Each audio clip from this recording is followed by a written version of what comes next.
আজকে এই ব্যতিক্রম ধর্মে একটি প্রোগ্রাম বিএনপির আমাদের ভাই বরশিদ হাবিব সহ বিভিন্ন নেতৃবৃন্দ কিছুদিন আগে কিংবা পরে একজন দুজন করে প্রতিদিন কোর্টে সারেন্ডার করছে, আত্মসমর্পণ করছে, স্বেচ্ছায় জেলে যাচ্ছে। আমরা তাদের মুক্তি দাবি করে আজকে এখানে একটা প্রতিবাদ মানববন্ধনের আয়োজন করেছি, আমাদের ছেলেরা করেছে। এটা একটা অদ্ভুত ব্যতিক্রম ধর্মী একটি সমাবেশ। প্রিয় ভাইয়েরা, বিচিত্র বাংলাদেশ। সেদিন দেখলাম সোশ্যাল মিডিয়া লিখেছে আমার কোন এক ভাই 100 টাকা চুরির জন্য চোরের হাত বেঁধে রাখেন, আর 1000 টাকা চুরি যারা করে তাদেরকে স্যালিউট দেন। এই হলো বাংলাদেশ, এই হলো বাংলাদেশ।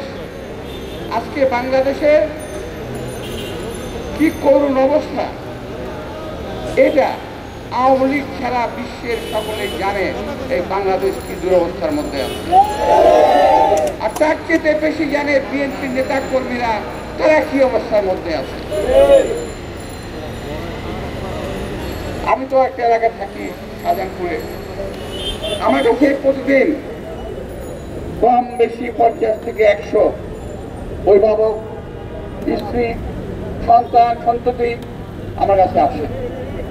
কে বলে আমার বাবা জেলে, কে বলে আমার সন্তান জেলে, কে বলে আমার স্বামী জেলে, কে বলে আমার ভাই জেলে। কতজনের জন্য কথা বলবো, কতজনের জন্য সান্ত্বনা দেবো। যদি আমি বন্ধুদের লিস্ট একটা করতে বলি নাই, আমার মনে থাকবে এত নাম। আমাদের অনেক নেতা এখন স্বেচ্ছায় কারাবরণ করেছে, আমাদের মতো বহু নেতা কিছুদিনের কারাগার থেকে মুক্তি পেয়েছে। ভাগ্যের কি নির্মম পরিহাস, এই দেশ স্বাধীন করেছিল শহীদ রাষ্ট্রপতি জিয়া রহমান, তার দল বিএনপি। সেই বিএনপির নেত্রী, দেশ নেত্রী বেগম খালেদা জিয়া আজকে গণতন্ত্রের জন্য যুদ্ধ করতে করতে মৃত্যুর মিছিলে সামিল হয়েছে। এখন আল্লাহ জানে কদিন পর তার কি হয়, তাকে বিদেশে যেতে দেওয়া হচ্ছে না। আমরা কতবার বলেছি দেশ নেত্রী বেগম খালেদাকে মুক্তি দিয়ে অথবা চিকিৎসার জন্য বিদেশে পাঠান। ওনার অবস্থা বেশি ভালো না। ওরা বলছেন আইন নাই। কেন আইন থাকবে না? কেন আইন কি মানুষের জন্য নাকি মানুষের আইনের জন্য? মানুষ রাশেদ খান মেননকে বিদেশে পাঠানো হয় নাই? আসম আব্দুর রহমানকে বিদেশে পাঠানো হয় নাই? শহীদ রাষ্ট্রপতি জিয়া রহমান, দেশ নেত্রী বেগম খালেদা জিয়া ওদেরকে বিদেশে পাঠিয়েছিলেন। আসম আব্দুর রহমানকে বন্দী অবস্থায় বিদেশে পাঠিয়েছিলেন, আর রাশেদ খান মেননকে পাঠিয়েছিলেন আজকে দেশ নেত্রী বেগম খালেদা জিয়া। প্রিয় ভাইরা, আজকে তারা বলছে দেশ নেত্রী বেগম খালেদা জিয়াকে বাইরে পাঠানো যাবে না, অর্থাৎ তাকে হত্যা করতে হবে এবং এমনভাবেই করতে হবে যাতে কেউ কিছু বলতে না পারে। আর আজকে বিএনপি নেতা কর্মীদের সম্পর্কে কি বলা হচ্ছে? ওই দিন কাদের সাহেব বলেছেন কোন রাজনৈতিক বন্দী জেলে নাই। কি সুন্দর কথা বললেন কাদের সাহেব, আমার খুব হাসি পায়। আমার খুব হাসি পায়। কাদের সাহেব, আপনি যখন 111 জেলে ছিলেন, আপনি কি চোর হিসেবে গেছিলেন? আমি জানতে চাই 11-এর সময় আজকের প্রধানমন্ত্রী উনিও জেলে ছিলেন, উনি কি হিসেবে বন্দী হয়েছিলেন? আমি জানতে চাই। কথা বলার সময় খেয়াল থাকে না, কথা বলেন রাজনৈতিক বন্দীদের জেলে নাই। আপনারা একটা করে মামলা দেবেন, গ্রেপ্তার করবেন, জেলে পাঠাবেন, আর বলবেন মামলার আসামি। আর কোন মামলার আসামি? রাজনৈতিক মামলার আসামি। যারা আপনাদের বিরুদ্ধে কথা বলে, আপনাদের কাজকর্মের বিরুদ্ধে কথা বলে। প্রিয় ভাইরা, এই গ্রেফতার করে পৃথিবীর কোনো আন্দোলন কোনো স্বৈর শাসক থামাতে পেরেছে বলে আমার মনে হয় না, আমার জানা নাই। একদিন না একদিন এই স্বৈর শাসকের পতন ঘটবেই জনরোষের মুখে, এটাকে কেউ ঠেকিয়ে রাখতে পারবে না। আপনারা বলছেন রাজনৈতিক নেতা কর্মী জেলে নাই, এরা কারা জেলে আছে ভাই?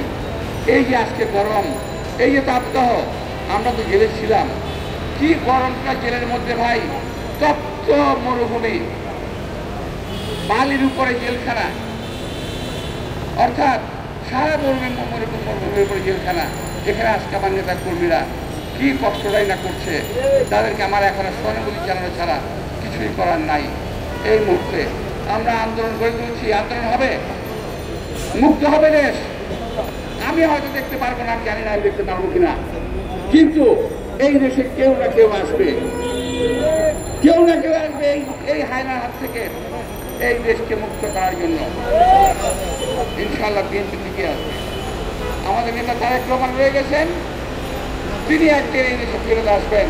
জনরোষের মুখে এই সরকার যখন পতন হবে, তিনি এই দেশে ফেরত আসবেন, নেতৃত্ব দেবেন এই দেশকে ভালো করার জন্য, এদেশের উন্নয়ন ত্বরান্বিত করার জন্য নেতৃত্ব দেবেন। প্রিয় ভাইরা,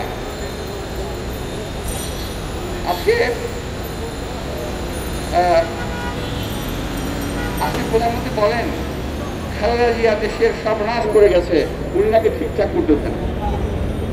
ভাই কি ঠিক করতেছেন আমার জানা নাই। দেশে আজকে পাওয়ার ব্যাংকের দিকে নজর দেন, টাকা পয়সা নাই। কয়েকজন লোকের দিকে নজর দেন, পেট বড় হয়ে গেছে। হাজার হাজার লক্ষ কোটি কোটি টাকা বাংলাদেশের পাচার হয়ে গেছে। বাংলাদেশের মানুষের পেটে ভাত নাই, যারা 3 বেলা খেতেন তারা 2 বেলা খায়, আর যারা 2 বেলা খেতেন তারা 1 বেলা খায়, আর যারা 1 বেলা খেতেন তারা আধা বেলা খায়। এই আজকে দেশের অবস্থা। উনি দেশের উন্নয়ন করেছেন, এই উন্নয়ন চুরির উন্নয়ন দেশের মানুষ কখনো মেনে নেবে না। আর আরেকটা ফাঁদ, সর্বশেষ ফাঁদ পেতেছেন আমাদের আজকে সরকার। যারা বলছেন উপজেলা নির্বাচন,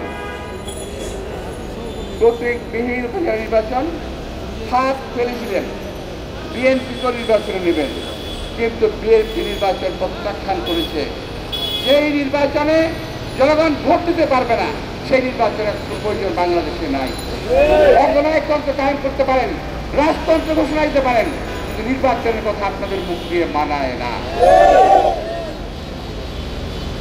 7ই জানুয়ারি ভোট দিতে গিয়েছিল, এবারও যাবে না। আমার ছোট ভাই রিজভি কয়েকটা উদাহরণ দিলেন, সরিষাবাড়ি, কক্সবাজার, আর পেলেন কোন জায়গায়,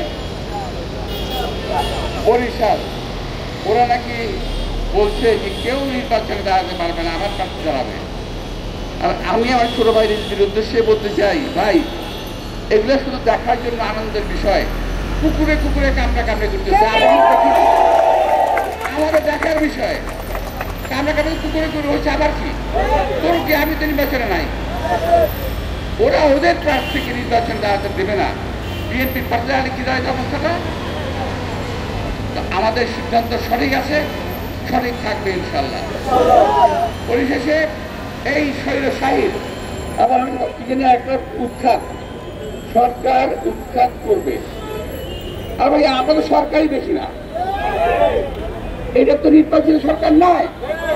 সুতরাং এই সরকারকে উৎখাত রাখা দায়িত্ব বিএনপি বহন করে না। জনগণ যখন মনে করে, যখন মনে করবে, তখন লাঠি দিয়ে সরকারকে ফেলে দেবে, থাকতে পারবে না। প্রিয় ভাইরা, আপনাদের সবাইকে যারা কষ্ট করে এই তাপদাহের মধ্যে আজকে এখানে জড়ো হয়েছেন, সহকর্মীর প্রতি সহানুভূতি জানিয়েছেন, তাদের সবার প্রতি আমি সহানুভূতি জানিয়ে আমার ধন্যবাদ জানিয়ে বক্তব্য শেষ করছি।